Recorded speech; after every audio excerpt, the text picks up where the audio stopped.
ओम गंग गणपति नमः। आज बुधवार का दिन है प्रस्ताव। तो आज सुनिए बुधवार की पौराणिक कथा। साथ में सुनेंगे धन समृद्धि प्रदान करने वाली, बरकत देने वाली माता अन्नपूर्णा की कथा। तो इन सभी कथाओं को श्रद्धा और भक्ति के साथ आप पूरा अवश्य सुनिएगा। प्रेम से बोलिए गणेश जी महाराज की जय हो। बहुत समय पहले की बात है, गांव में एक भाई बहन रहते थे। भाई बहुत गरीब था पर उसकी बहन पैसे वाली थी। जब बहन के ननद का विवाह था तब बहन ने ना तो अपने भाई को विवाह में आने का निमंत्रण दिया और ना ही कोई चिट्ठी भेजी। भाई को बाहर वालों से पता चला कि उसकी बहन के ननद का विवाह है। भाई ने अपने गांव वालों को बताया। तब गांव वालों ने अपनी बहन से चुनरी बिछिया और साड़ी जैसा जिनसे बन पड़ा कन्या के लिए दिया। भाई सारा सामान लेकर बहन के गांव पहुंचा। बहन के घर जाने पर बहन की देवरानी बोली, भाभी जी आपके भाई आए हैं। तो बहन ने पूछा कैसे आए हैं और क्या पहना है। तब देवरानी ने कहा पैदल आए हैं, फटी पगड़ी फटी धोती पहने हैं। तो बहन बोली मेरे ससुर हवेली के सामने दुकान में बैठे हैं, मुझे शर्म आती है। भाई को बोलो पीछे के दरवाजे से। भाई के आते ही बहन ने भाई को एक कमरे में बंद कर बाहर से ताला लगा दिया। एक तरफ लड़की का विवाह हो रहा था, गाजे बाजे बज रहे थे, अतिथियों को भोजन कराया जा रहा था और दूसरी तरफ भाई को कोई भी पानी तक पूछने वाला नहीं था। तभी भांजे की बहू को दया आई और उसने दरवाज़ा खोल दिया। दरवाज़ा खुलते ही भाई वहाँ से भागा। 2 दिन के भूखे प्यासे रहने के कारण उसे चक्कर आने लगे। रास्ते में गणेश जी का मंदिर था, वहाँ जाकर वो गिर गया और रोते रोते गणेश भगवान को अपनी व्यथा सुनाई और बोला, हे गणेश जी महाराज, आज मेरी गरीबी के कारण से मेरी सगी बहन ने मुझे धिक्कार दिया। घर जाने पर मेरी पत्नी मेरे बच्चे जब पूछेंगे कि विवाह से क्या मिठाई लेकर आए हो तो मैं क्या जवाब दूंगा। तब गणेश जी को उस पर दया आ गई और गणेश जी भगवान बोले, मेरे बगीचे से ककड़ी और तरबूज तोड़कर ले जा। तब भाई ने ककड़ी तोड़कर झोला भर लिया और अपने घर गया। घर जाते ही बच्चों ने पूछा, पिताजी बुआ के यहाँ से हम लोगों को लिए क्या लाए हो। झोला खोलते ही छोटे तरबूज सोने के गेंद में बदल गए, बाकी तरबूज काटने से हीरे मोती निकले। पत्नी बोली, आप बहन के घर से इतना कुछ क्यों लाए, आपकी बहन ने हम लोगों को बहुत ज़्यादा दे दिया है। भाई ने कुछ भी जवाब नहीं दिया। गणेश भगवान की कृपा से उनके दिन बदल गए। भाई का काम धंधा जोरों से चलने लगा। धीरे धीरे गहने कपड़े रहने के लिए मकान बन गए। पत्नी बोली, एक बार ननद जी को बुला कर ला। तो भाई ने नए कपड़े नए जूते पहनकर रथ में बैठकर बहन को लेने गए। देवरानी बोली, भाभी जी आपके भाई आए हैं। बहन ने पूछा कैसे आए हैं और क्या पहना है। तब देवरानी बोली, रथ में बैठकर खूब ठाठ बाट से आए हैं। बहन बोली, मेरे भाई को बोलो कि हवेली के सामने से आए, मेरे ससुर देवर जेठ देखेंगे। भाई का बहन ने खूब स्वागत सत्कार किया। भाई बोला, बहन मैं तुम्हें लेने आया हूँ। तब बहन ने कहा, मुझे भी बहुत दिन हो गए, चलो मैं चलती हूँ। भाई बहन को लेकर अपने घर आया। भाई और उसकी पत्नी ने बहन का खूब आदर सत्कार किया, जो चीज़ें मांगी सब बनवा कर दिया। बहन बोली, भाई मुझे एक जूते चाहिए। तब भाई ने मोची को बुलाया और कहा, मेरी बहन के लिए ऐसी जूती बनाओ जो मुंह से बोले। भाई ने बहन को बहुत सारा धन देकर विदा किया, पर अभी तक वह जूती नहीं आई थी। बहन रवाना होने लगी तभी मोची जूतियाँ लेकर आया। बहन की जूती पहनते ही जूतियाँ बोली, निर्धन भाई की पैसे वाली बहन, गणेश जी का बगीचा नहीं होता तो आज क्या करती। बहन तब भाई की पत्नी से पूछने लगी, यह कहाँ से आवाज़ आ रही है। तभी भाई ने कहा, सुबह का समय है, कोई जीव जंतु बोल रहे होंगे। भाई ने घोड़े गाड़ी को जल्दी जाने को कहा। बहन के जाते ही पत्नी जीत करके बैठ गई कि जुतिया क्या बोल रही थी। तब पति ने अपनी पूरी आप बीती सुनाई कि कैसे बहन ने मुझे 2 दिन भूखा रखा, कमरे में बंद कर दिया था। भांजे की बहू ने दरवाज़ा खोला, तब मैं बाहर आया और गणेश जी के शरण में जा पहुंचा। गणेश जी की कृपा से हमारे दिन बदले हैं। उसने अपनी पत्नी को सारी बातें बताई। तब पत्नी बोली, अगर मुझे मालूम होता तो मैं आपकी बहन को कुछ नहीं देती, मेरा दिया हुआ सब कुछ वापस लेकर आ।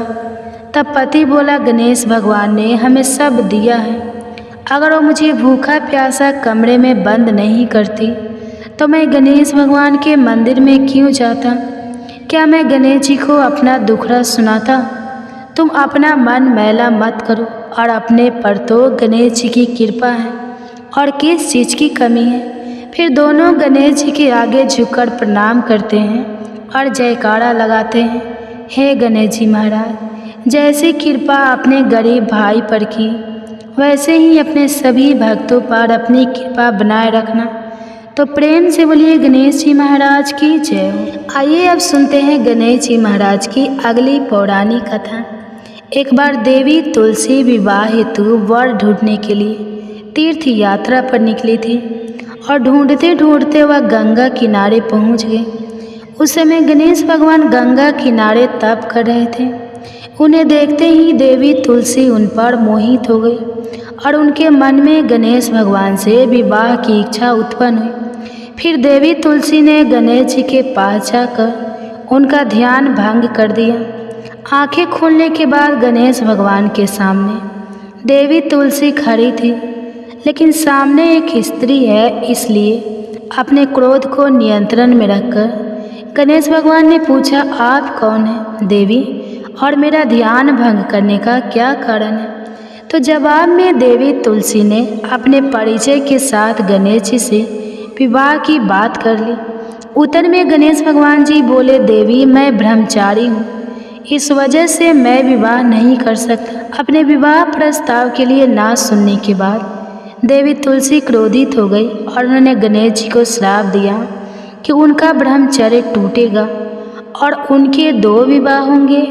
इस बात पर गणेश भगवान भयंकर क्रोधित हो उठे, क्योंकि एक तो वह स्त्री है, इसलिए ध्यान भंग करने पर भी गणेश जी ने कुछ नहीं कहा और इतनी विनम्रता से बात करने पर भी उन्हें श्राप दे दिया गया।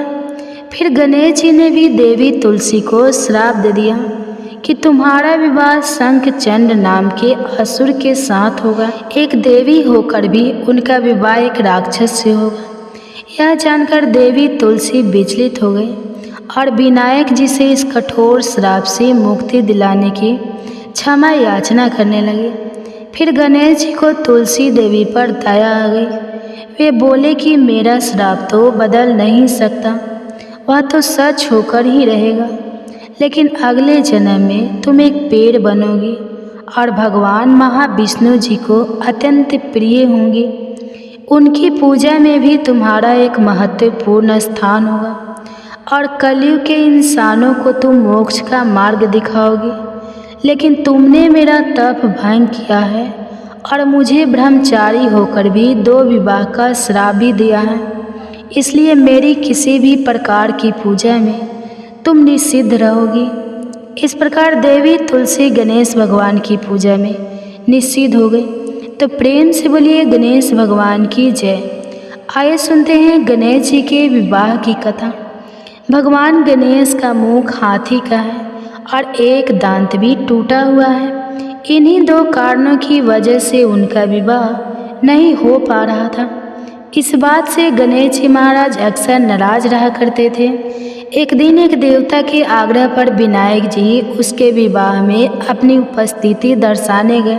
विवाह स्थल पर पहुंचने के बाद कुछ देवताओं ने मिलकर गणेश भगवान का समय पर विवाह ना होने के कारण उपहास किया, जिससे गणेश जी बहुत ही अधिक नाराज हो गए।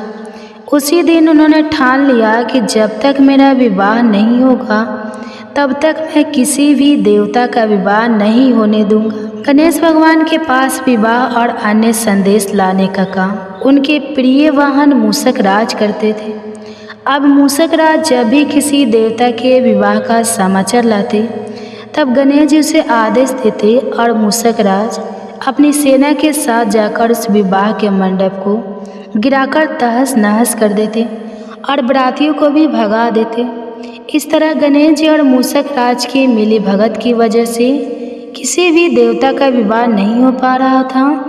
गणपति जी के व्यवहार से तंग आकर सभी देवी देवता भगवान शिव और माता पार्वती जी के पास पहुंच गए और इस विराट समस्या का समाधान मांगने लगे। भगवान शिव और माता पार्वती ने कहा कि इसका हल तो आपके केवल ब्रह्मदेव जी के पास ही मिल सकता है, कृपा करके आप ब्रह्मलोक को जाएं। तब माता पार्वती और महादेव जी को प्रणाम करके सभी देवी देवता ब्रह्मा जी के पास प्रकट हुए। देवताओं की समस्या को ठीक से सुनने के बाद ब्रह्मा जी ने अपने योग शक्ति से 2 कन्याओं का निर्माण किया। कन्याओं का नाम था रिद्धि और सिद्धि। वह दोनों ब्रह्मा जी की मानस पुत्रियां थी।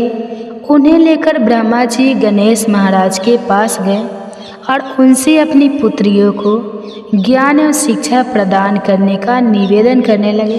ब्रह्मा जी का मान रखने के लिए एक दंत भगवान ने रिद्धि और सिद्धि को शिक्षा देना आरंभ किया। फिर उस दिन के बाद से जब भी मूषक राज किसी विवाह की खबर लेकर आते हैं, उस वक्त रिद्धि और सिद्धि गणेश जी को अपनी बातों में उलझा कर रखती थी। इस तरह गणेश जी का ध्यान किसी और विषय पर रहता और दूसरी तरफ देवताओं का विवाह संपन्न हो जाता। एक दिन बुद्धि के देवता भगवान गणेश जी को यह बात समझ आ गई, लेकिन उनकी क्रोध में आने से पहले ही ब्रह्मदेव अपनी दोनों पुत्रियों के साथ वहाँ पर प्रकट हो गए। रिद्धि और सिद्धि को सामने देखते ही गणेश जी का क्रोध बढ़ने लगा, किंतु विनायक जी के मुख से कोई भी शब्द निकलने के पहले ही भगवान ब्रह्मदेव ने कहा, हे गणेश जी, आपने स्वयं ही मेरी पुत्रियों को शिक्षा दी है और अब मुझे इन दोनों के विवाह योग्य कोई वर नहीं मिल रहा। मेरी आपसे विनती है कि आप ही रिद्धि और सिद्धि से विवाह करके मुझे धन्य कीजिए। परमपिता ब्रह्मदेव जी की शांत वाणी को सुनकर गणेश जी का क्रोध शांत हो गया और वे उस विवाह प्रस्ताव के लिए हंसी खुशी राजी हो गए। विवाह के बाद अपनी दोनों पत्नियों से उन्हें 2 पुत्र प्राप्त हुआ, जिनका नाम रखा गया सुख और लाभ। 2 प्रेम से बोलिए भगवान गणेश जी की जय। आइए अब सुनते हैं गणेश जी की पूजा पाठ में सुनी जाने वाली पौराणिक कथा। एक गांव में एक सेठ और सेठानी रहते थे। वे बहुत ही धार्मिक प्रवृत्ति के थे और वे गणेश जी के अनन्य भक्त थे। वे दोनों बिना चूके हर बुधवार को गणेश जी का व्रत रखते थे और शाम को ब्राह्मणों को भोजन कराने के बाद अपना व्रत खोलते थे। सेठ जी का काफ़ी बड़ा परिवार था। वे सब आपस में बड़े प्यार और भाईचारे से रहते थे, लेकिन सेठानी और सेठ की कोई संतान नहीं थी। इस विषय पर परिवार और गांव के लोग आपस में बहुत बातें किया करते थे। सभी लोग सेठानी को बाज बुलाते थे। यह सभी बातें सुनकर सेठ और सेठानी बहुत दुखी होते थे। एक बुधवार के दिन सेठ और सेठानी भगवान गणेश जी की पूजा संपन्न करा के मंदिर से बाहर आ रहे थे। तभी उन्हें सीढ़ियों पर एक छोटा सा बच्चा अकेला बैठा हुआ देखा।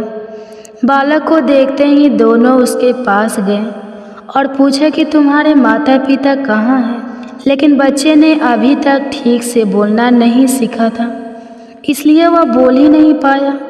पर दोनों सेठ और सेठानी बच्चे के पास शाम तक बैठे रहे।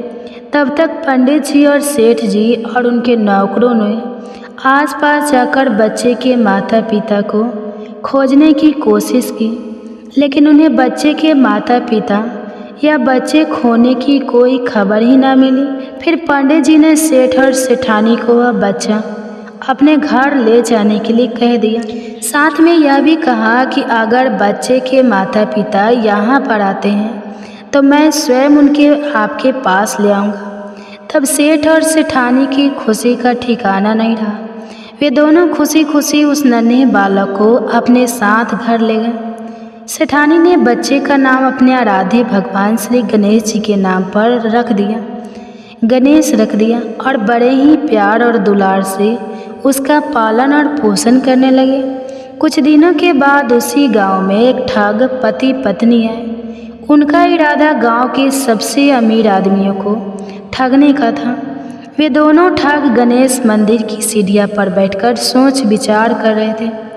तभी वहां पर पंडित जी आ गए और गांव में अनजान लोगों के देखते ही उनसे पूछा कि क्या आपका बच्चा खो गया है। दोनों चोरी चकारी के लिए बहाना ढूंढ रहे थे, इसलिए उन दोनों ने तुरंत ही हाँ कह दिया। तब पंडित जी ने कहा कि चिंता की कोई बात नहीं है, आपका बच्चा एक सेठ जी के घर पर पल रहा है।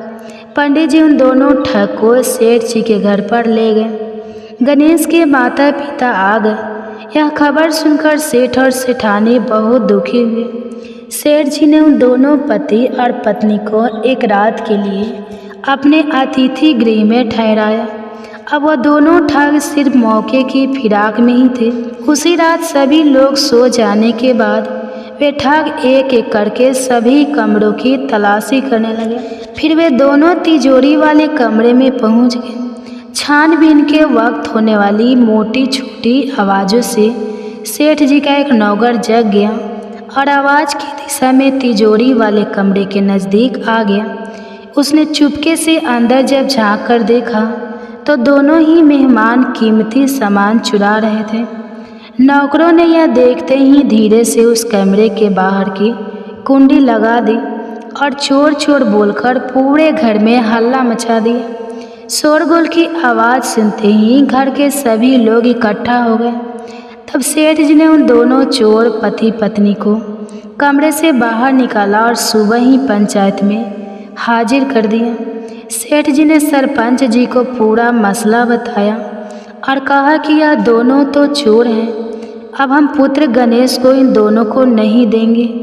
लेकिन वे दोनों ठग पति पत्नी अपनी जीत पर ही अड़ गए और बच्चे को ले जाने की जिद करने लगे। सरपंच जी ने इस गंभीर समस्या का एक तोड़ निकाला। उन्होंने सेठानी और दूसरी औरत को गणेश जी के सामने खड़ा कर दिया और कहा, जिसके भी आंचल से दूध की धार गणेश के मुंह में जाएगी वह बालक गणेश उसके पास ही रहेगा। फिर वे दोनों अपने अपने आंचल मुंह के सामने फैलाकर खड़ी हो गई। सेठानी जी मन ही मन भगवान गणेश के नाम का जप कर रही थी। देखते ही देखते गणेश भगवान की कृपा से सेठानी के आंचल से दूध की एक धार गणेश जी के मुंह में गिरी और इस बालक गणेश सेठ और सेठानी के साथ हमेशा के लिए रहने लगा। बोलिए गणेश जी महाराज की जय।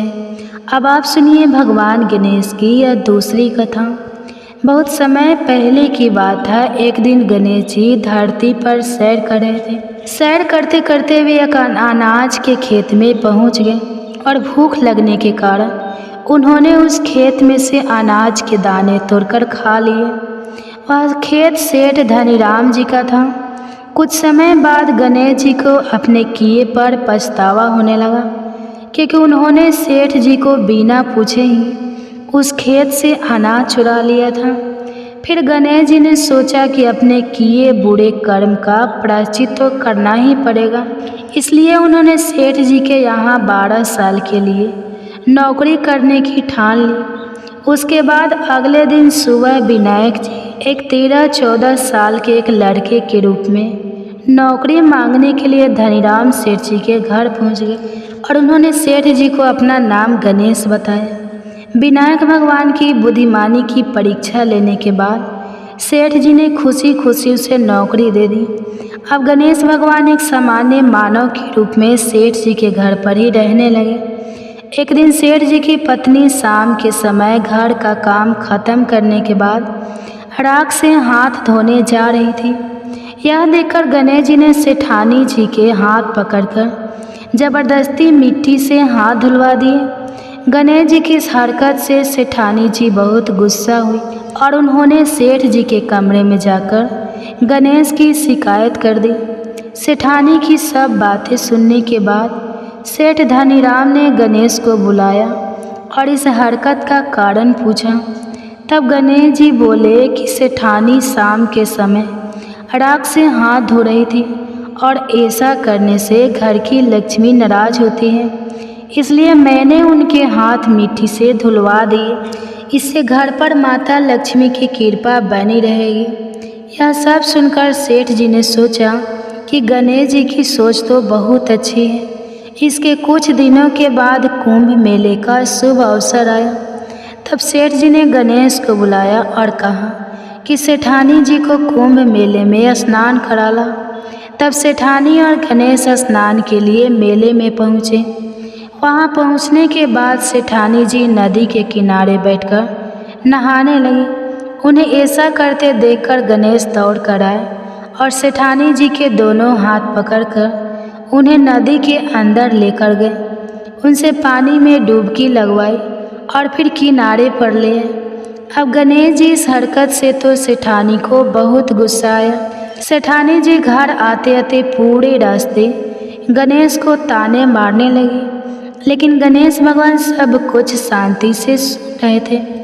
घर आते ही सेठानी ने सेठ जी के पास फिर से खड़े होकर शिकायत की। तब सेठ जी ने फिर से गणेश को बुलाया और पूछा कि तुमने ऐसा क्यों किया। गणेश जी बोले, सेठ जी, सेठानी जी नदी के किनारे बैठकर गंदे पानी से नहा रही थी, तो मैंने उन्हें नदी में ले जाकर साफ पानी में डुबकी लगवाई। ऐसा करने से उन्हें अगले जन्म में बहुत बड़ा राजपाट और वैभव मिलेगा। सेठ जी ने सोचा कि गणेश के विचार तो बहुत अच्छे हैं, मेरे परिवार का भला सोचता है। कुछ दिनों के बाद सेठ जी के घर पर पूजा थी। पंडित जी आने के बाद में सेठ जी ने गणेश से कहा, जाओ और सेठानी को बुला कर ला। सेठ जी की आज्ञा के अनुसार गणेश जी सेठानी को बुलाने गए। उस वक्त सेठानी काली चुनरी ओढ़कर कमरे से बाहर आ रही थी। वह देखते ही गणेश जी वह काली चुनरी उतार कर फाड़ दी और कहा कि पूजा के लिए लाल रंग की चुनरी ओढ़ कर आओ।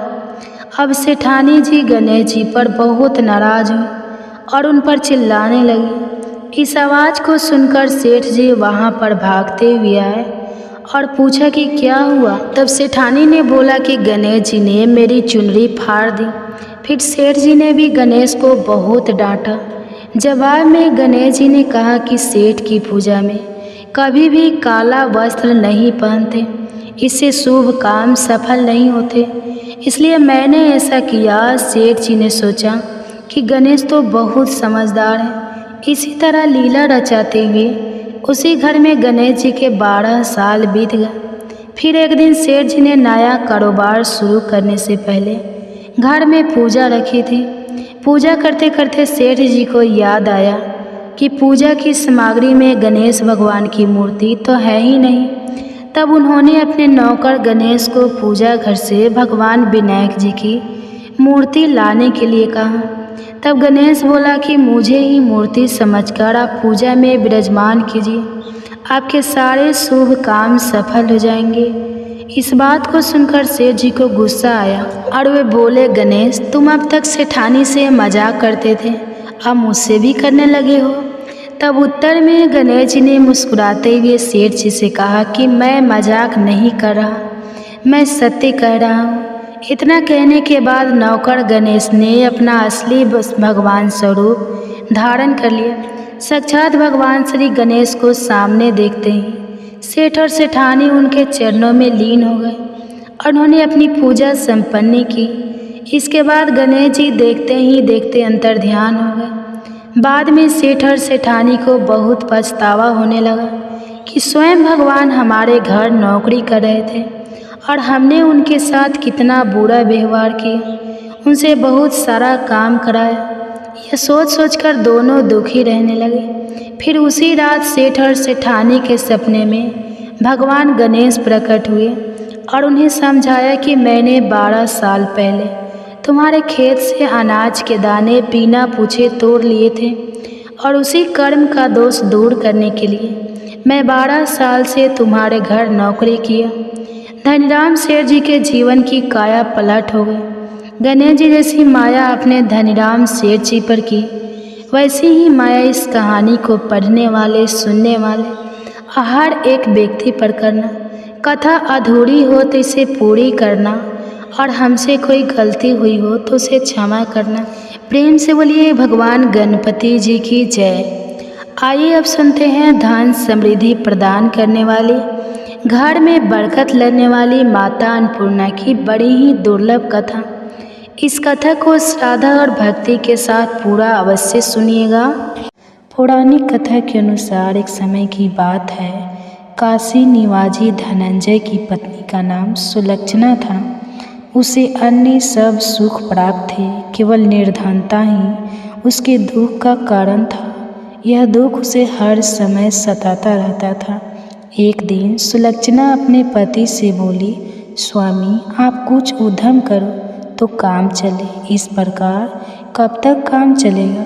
सुलक्षणा की बात धनंजय के मन में बैठ गई और वह उसी दिन विश्वनाथ शंकर जी को प्रसन्न करने के लिए बैठ गया और कहने लगा, हे देवाधिदेव विश्वेश्वर, मुझे पूजा पाठ कुछ नहीं आता, केवल तुम्हारे भरोसे बैठा हूँ। इतनी विनती करके वह 2-3 दिन तक भूखा प्यासा ही बैठा रहा।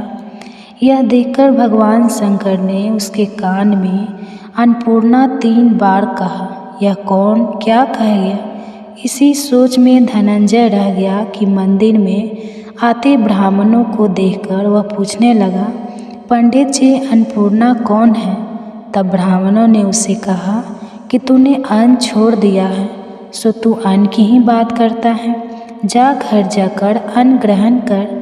धनंजय घर गया और अपनी पत्नी से सारी बात कही तो वो बोली, आप चिंता मत करो, स्वयं शंकर जी ने इस मंत्र को दिया है, वे स्वयं ही इस मंत्र का खुलासा करेंगे, आप फिर जाकर उनकी आराधना करो। धनंजय फिर से जैसा का तैसा पूजा में बैठ गया। रात्रि में शंकर जी ने उसे आज्ञा दी और कहा कि तू पूर्व दिशा में चला जा, वह अन्नपूर्णा का नाम जपते हुए और रास्ते में फल खाते हुए रानों का पानी पीता जाता। और इस प्रकार कितने ही दिनों तक धनंजय चलता गया। वहाँ उसे चांदी से चमकती वन की शोभा देखने में आई और उसे सुंदर सरोवर भी देखा। उसके किनारे कितनी ही अप्सराएं आई, झुंड बनाए बैठी थी। एक कथा कहती थी और सब माँ अन्नपूर्णा इस प्रकार बार बार नाम जपती थी। यह अगहन मास की उजाली रात्रि थी और आज से ही व्रत का आरंभ था। जिस शब्द की खोज में धनंजय निकला था वह उसे वहाँ सुनने को मिला। धनंजय ने उन देवियों के पास जाकर पूछा कि हे देवियों, आप यह क्या करती हो। तब उन सब ने कहा कि हम सब माँ अन्नपूर्णा का व्रत करती हैं। पूजा क्या होता है, यह किसी ने किया है, इसे कब किया जाता है, कैसे किया जाता है और इसकी विधि क्या है, मुझसे भी कहो। वे कहने लगी, इस व्रत को हर कोई कर सकता है। 21 दिन के लिए 21 गांठ का सूत लेना चाहिए। 21 दिन अगर ना बने तो 1 दिन उपवास करे, यह भी ना बने तो केवल कथा सुनकर प्रसाद ले, निराहार रहकर कथा को सुने तथा सुनावे। अगर कोई भी ना मिले तो पीपल के पत्तों को रखकर सुपारी या घृत कुमारी को सामने रखकर दीपक को साक्षी करके सूर्य, गाय, तुलसी या महादेव के बिना कथा सुने, मुख में दाना ना डाले। यदि भूल से कुछ पड़ भी जाए तो 1 दिन फिर से उपवास करें। व्रत के दिन बिल्कुल भी क्रोध ना करे और झूठ ना बोले। धनंजय बोला, इस व्रत के करने से क्या होगा। वे कहने लगी, इसके करने से अंधों को नेत्र मिले, लूलों को हाथ मिले, निर्धन के घर धन आए, बाज को संतान मिले, मूर्ख को विद्या आए मिले, जो जिस कामना से व्रत करे माँ उसकी इच्छा पूरी करती है। वह कहने लगा, बहनों, मेरे भी धन नहीं है, विद्या नहीं है, कुछ भी तो नहीं है, मैं तो दुखिया ब्राह्मण हूँ, मुझे इस व्रत का सूत दोगी। तब उन्होंने कहा, हाँ भाई, तेरा कल्याण हो, मैं तुझे सूत देती हूँ, इस व्रत का मंगल सूत्र लो। धनंजय ने व्रत किया। व्रत पूरा हुआ तभी सरोवर में से 21 खंड की स्वर्ण सीढ़ी हीरा मोती जड़ी हुई प्रकट हुई। धनंजय अन्नपूर्णा जय अन्नपूर्णा माँ कहता जाता। इस प्रकार वह कितनी ही सीढ़ियाँ उतर गया तो देखा कि करोड़ों सूर्य से प्रकाश माँ अन्नपूर्णा का मंदिर है। उसके सामने स्वर्ण सिंहासन पर माता अन्नपूर्णा विराजमान है और उनके सामने भिक्षा हेतु भगवान शंकर खड़े हैं। देवांगना है, चौंडला उला रही है, कितनी ही हथियार बांधे पहरा दे रही है। धनंजय दौड़कर जगदम्बा माँ के चरणों में गिर गया। देवी उसे मन का क्लेश जान गई और धनंजय कहने लगा, माता आप तो अंतर्यामी हो, आपको अपनी दशा में क्या बताओ। माता बोली, मेरा व्रत किया है, जा, संसार तेरा सत्कार करेगा। माता ने धनंजय की जीवा पर बीज मंत्र लिख दिया। अब उसके रोम रोम में विद्या प्रकट हो गई। माँ का वरदान लेकर धनंजय घर आया। सुलक्षणा से सभी बातें कही। माता जी की कृपा से उसके घर में संपत्ति आने लगी। छोटा सा घर बहुत बड़ा गिना जाने लगा और उसके घर अनेक सखे संबंधियों ने आकर उसकी बढ़ाई की। उससे कहा कि इतना धन और इतना बड़ा घर होने पर अगर संतान नहीं है तो इस कमाई का भोग कौन करेगा। सुलक्षणा से संतान नहीं है, इसलिए तुम दूसरा विवाह कर लो। अन इच्छा होते हुए भी धनंजय को दूसरा विवाह करना पड़ा और सती सुलक्षणा को सौत का दुख उठाना पड़ा। इस प्रकार दिन बीतते गए। फिर नए बंधन से बंधे पति से सुलक्षणा ने कहलाया कि हम व्रत के प्रभाव से सुखी हुए हैं, इस कारण यह व्रत छोड़ना नहीं चाहिए। यह माता जी का प्रताप है जो हम इतने संपन्न और सुखी हुए हैं। सुलक्षणा की बात को सुनकर धनंजय उससे यहाँ आया और यह व्रत में बैठ गया। नई बहू को इस व्रत की खबर नहीं थी। वह धनंजय के आने की राह देख रही थी। जब नई बहू को इस बात की खबर पड़ी तो उसके मन में ईर्ष्या की ज्वाला दहक पड़ी और वह सुलक्षणा के घर आ पहुँची। उसने वहाँ भगदड़ मचा दी और धनंजय को अपने साथ ले गई। नए घर में धनंजय को थोड़ी देर के लिए जब निद्रा आ गई तो नई बहू ने उसके व्रत का सूत तोड़कर आग में फेंक दिया।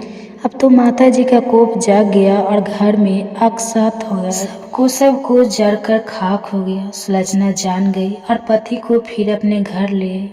इस बात पर नई बहू रूठकर अपने पिता के घर चली गई। पति को परमेश्वर मानने वाली सुलक्षणा बोली कि नाथ आप घबराओ नहीं, माता जी की कृपा अलौकिक है। पुत्र का पुत्र हो सकता है पर माता कभी भी कुमाता नहीं होती। अब आप श्रद्धा और भक्ति से आराधना शुरू करो, वे हमारा कल्याण करेगी। धनंजय फिर माता के पीछे पड़ गया और वह सरोवर सीढ़ी प्रकट हुई, उसमें वह माँ अन्नपूर्णा कहकर उतर गया। वहाँ जाकर वह माता जी के चरणों में वंदन और उदन करने लगा। माता प्रसन्न हुई और बोली कि यह मेरे स्वर्ण की मूर्ति ले, उसकी पूजा करना, तुम फिर से सुखी हो जाओगे।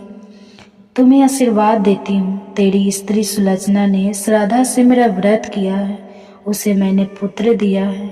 धनंजय ने जब आँखें खोली तो खुद को काशी विश्वनाथ के मंदिर में खड़ा हुआ पाया। वहाँ से वह उसी प्रकार अपने घर को चला गया। इधर सुलक्षणा गर्भवती हुई और उसे एक पुत्र की प्राप्ति हुई। गांव में आश्चर्य की लहर दौड़ गई।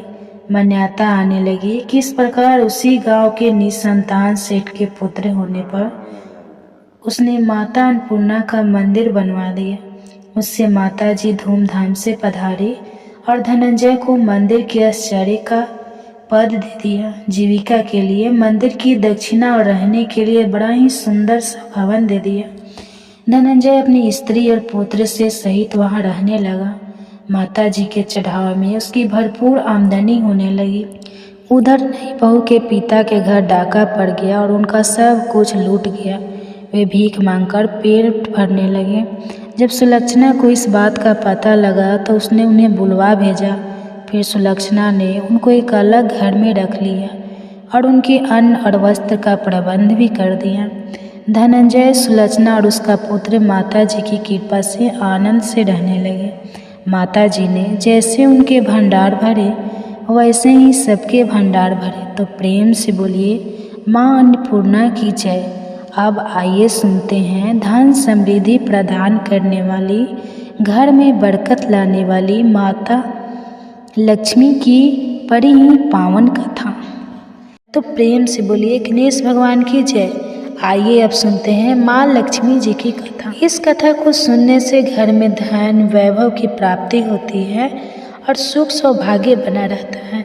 तो प्रेम से बोलिए माँ महालक्ष्मी जी की जय। एक समय की बात है, भद्रसव नाम के एक राजा थे। वे बड़े ही पराक्रमी राजा। उनकी पत्नी का नाम सूरज चंद्रिका था। रानी देखने में बहुत ही सुंदर और सुलक्षण थी तथा पतिव्रता नारी थी। उन दोनों को 7 पुत्र तथा उसके बाद में एक कन्या का वरदान मिला था। तो वरदान के अनुसार उन्हें पहले 7 पुत्रों की प्राप्ति हुई, उसके बाद एक कन्या ने जन्म लिया। तो राजा और रानी ने अपनी बेटी का नाम श्याम बाला रखा। एक समय की बात है कि माँ लक्ष्मी जी के मन में आया कि मैं महल में जाकर राजा के राजप्रसाद में रहूं। इसके राजा को दुगुनी धन दौलत की प्राप्ति होगी और वह इस धन दौलत से अपनी प्रजा को और भी अधिक सुख दे पाएगा। अगर गरीब के घर में रहूंगी तो वह तो स्वार्थी की तरह केवल अपने ऊपर ही खर्च करेगा। तो यह सोच के श्री महालक्ष्मी जी ने बूढ़ी ब्राह्मण स्त्री का रूप धारण किया और हाथ में लाठी लेकर लाठी के सहारे धीरे धीरे रानी के महल के द्वार तक पहुंच गई। उन्होंने बूढ़ी औरत का रूप धारण किया था, फिर भी उनके चेहरे पर देवी का तेज था। उन्हें देखते ही एक दासी सामने आई और पूछने लगी कि आपका नाम क्या है, कौन से गांव से आई है, क्या काम करती है, आपका धर्म क्या है।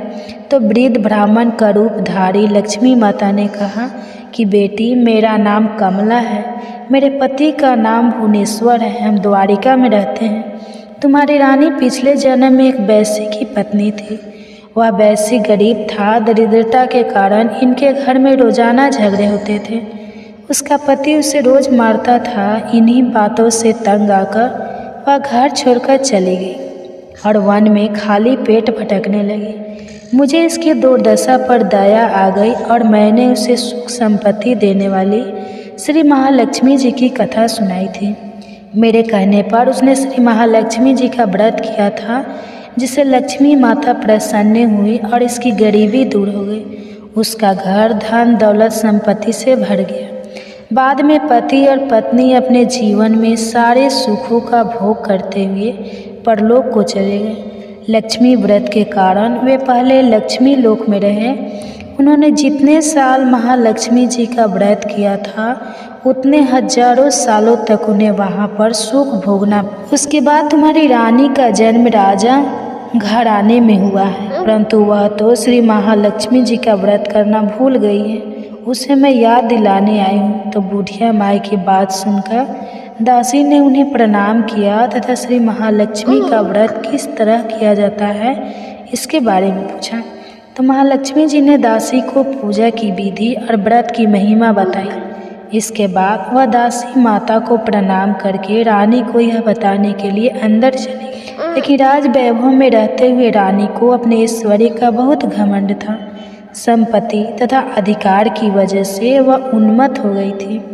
दासी द्वारा बताई गई बुढ़िया की बातें सुनकर वह आग बबूला हो गई और भागकर राजा द्वार पर आई और बुढ़िया के रूप में आई श्री महालक्ष्मी जी पर क्रोध के मारे न जाने कौन कौन से शब्द कहने लगी। रानी को पता नहीं था कि बुढ़िया के रूप में माँ महालक्ष्मी स्वयं आई है। रानी के इस तरह से रूख बर्ताव को देखकर और अपने अनादर को देखकर माता ने वहाँ ठहरना उचित नहीं समझा। वह सोचने लगी कि इसे तो अपने आप पर बहुत ही घमंड है, मुझे यहाँ से चलना चाहिए। तो वह बुढ़िया के रूप में आई लक्ष्मी माता अपनी लाठी के सहारे धीरे धीरे महल से बाहर निकल गई और जंगल की तरफ जाने लगी। तो गांव के रास्ते में उन्हें राजकुमारी श्याम बाला मिल गई। तो श्याम बाला ने बूढ़ी औरत को देखते ही कहा कि माँ जी राम राम, आपको पहले कभी नहीं देखा, कहाँ से आई हो और कहाँ जा रही हो। तो माता लक्ष्मी कहने लगी कि बेटा मैं तो तुम्हारे माँ से मिलने आई थी, उसे उसके पिछले जन्म के बारे में बताने के लिए। तो उसने तो मुझ पर क्रोध किया और मेरा अनादर किया। मैं तो सिर्फ उसे माता लक्ष्मी का व्रत करने के लिए बोली। यह सुनते ही श्यामबाला ने अपनी ओर से माता महालक्ष्मी से माफ़ी मांगी और कहा कि माँ जी, आप मुझे व्रत की विधि बता दो तो मैं आपके बताए अनुसार व्रत जरूर करूँगी। इस पर माता रानी को उस पर दया आ गई। उन्होंने श्यामबाला को श्री महालक्ष्मी जी के व्रत के बारे में बताया। श्यामबाला ने पूरी श्रद्धा से माँ लक्ष्मी का व्रत रखा। व्रत के फल के प्रभाव से राजा सिद्धेश्वर के सुपुत्र मालाधर से उसका विवाह हो गया।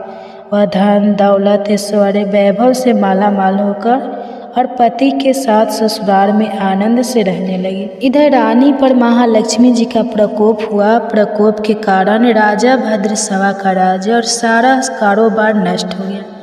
ऐसी हालत में एक दिन राजा ने रानी से निवेदन किया कि हमारा दामाद इतना बड़ा राजा है, इतना धनवान और ऐश्वर्यशाली है, क्यों न उसके पास जाए, उसे अपना हाल बताए तो वह हमारी मदद जरूर करेंगे। रानी की बात सुनकर राजा ने कहा कि तुम यहीं पर रुको, मैं बेटी और दामाद के पास जाकर आता हूँ। यह कहकर राजा भद्रसवा अपने दामाद के पास जाने के लिए रवाना हो गए। उसके राज्य में पहुंचकर एक तालाब के किनारे थोड़ी देर विश्राम करने के लिए ठहर गए।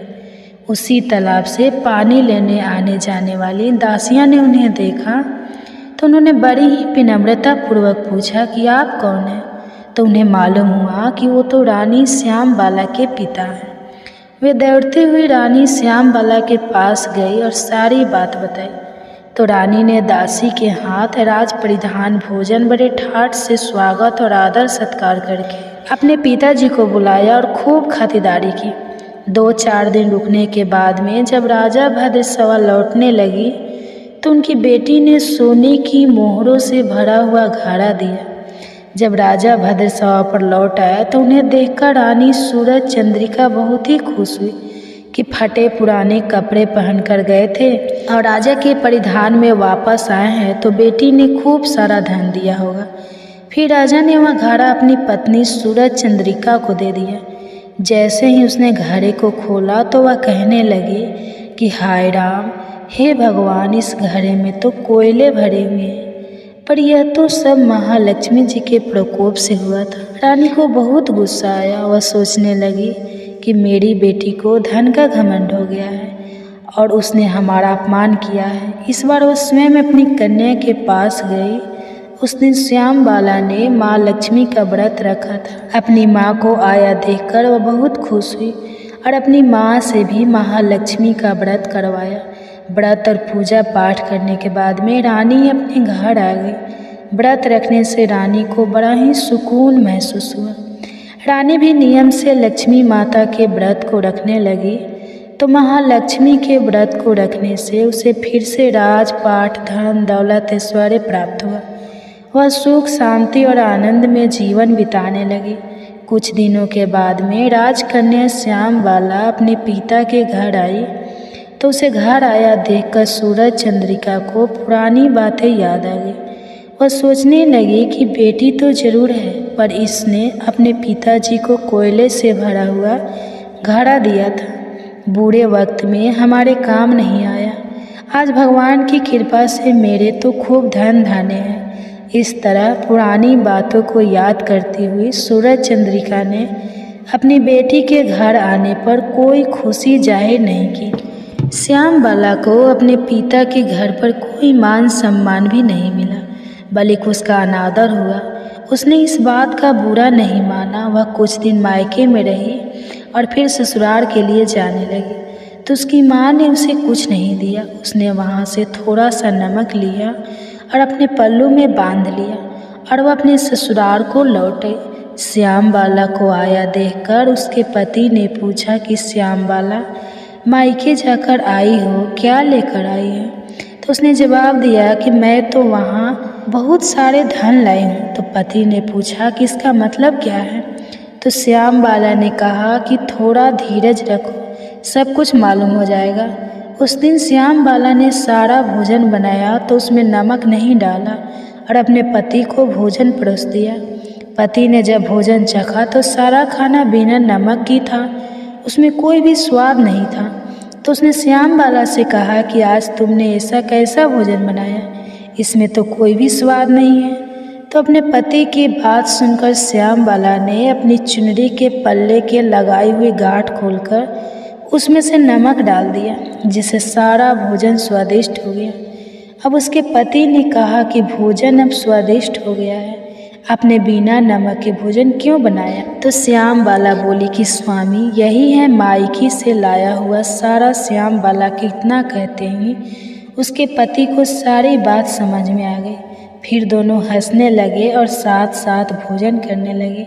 हे लक्ष्मी माता, जैसे अपने श्याम बाला को धन धान्य दिया, वैसे हमें भी देना। सुख सौभाग्य का वास करना, अन्न धन के भंडार भरना। जो भी आपकी इस कथा को सुने या सुनाए, उसकी सभी मनोकामनाएं पूरी करना। तो बोलिए माँ लक्ष्मी जी की जय। आप